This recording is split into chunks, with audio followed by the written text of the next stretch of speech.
নির্বাচনী দায়িত্ব রাষ্ট্রীয় আমানত। অনিয়ম প্রতিরোধে আনসার ভিডিপির দৃঢ় অঙ্গীকার।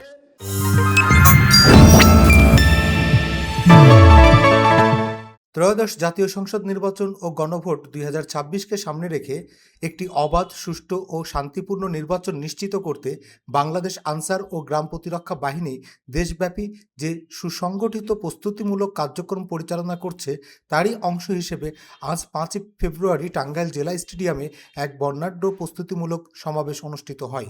সমাবেশে প্রধান অতিথি হিসেবে উপস্থিত থেকে বাহিনীর মহাপরিচালক মেজর জেনারেল আব্দুল মোতালেব সাজ্জাদ মাহমুদ ত্রয়োদশ জাতীয় সংসদ নির্বাচনে দায়িত্বপ্রাপ্ত আনসার ও ভিডিপি সদস্যদের উদ্দেশ্যে গুরুত্বপূর্ণ এক দিক নির্দেশনামূলক বক্তব্য প্রদান করেন।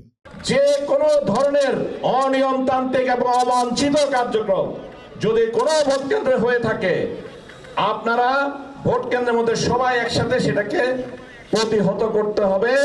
প্রিজাইডিং অফিসারের নির্দেশনা অনুযায়ী প্রয়োজনীয় ব্যবস্থা গ্রহণ করতে হবে। কিন্তু আপনারা যারা 13 জন থাকবেন, মনে রাখবেন এই 13 জনের সেকশন একটা পরিবার। মহাপরিচালক তার বক্তব্যে দায়িত্ব পালনকারী সদস্যদের মধ্যে পারস্পরিক সংযোগ ও ঐক্য সুদৃঢ়করণ, সম্মিলিত শক্তির কার্যকর প্রয়োগ এবং সর্বোচ্চ পেশাদারিত্বের জায়গা রেখে যে কোনো ধরনের অনিয়ম ও আগ্রাসন প্রতিহত করার উপর গুরুত্বারোপ করেন। তিনি বলেন, এবারে নির্বাচনে যেন প্রত্যেকটা আনসার ভিডিপি সদস্য যার যার নিজস্ব ভূষণ, নিজস্ব সরঞ্জাম, নিজস্ব যে মুভমেন্ট, নিজস্ব অস্ত্র, যাদের ক্ষেত্রে অস্ত্র আছে, তাদের সর্বক্ষেত্রে সে স্মার্টনেস এবং পেশাদারিত্বের যে একটা ছাপ, সেটা যেন দেখা যায়। সমাবেশটি একই সময়ে জায়েন্ট স্ক্রিনের মাধ্যমে রাজশাহী, নওগাঁ ও ময়মনসিংহ জেলায় সরাসরি সম্প্রচার করা হয়।